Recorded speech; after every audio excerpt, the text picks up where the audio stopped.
Hello guys, in this video I'm going to show you how to enable to display the ship names in fleet mode on the VesselFinder application.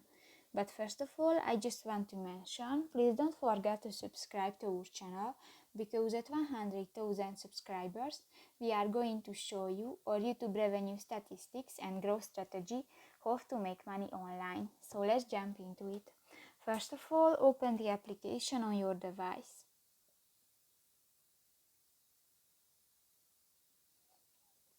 Go to the settings button at the upper right corner of the screen. Scroll down and in the display options section, go to the fifth option, the ship's name in fleet mode, and just click to the next white circle. And new the ship names is displayed. So that's pretty much it for this video, guys. See you in the next one. Bye bye.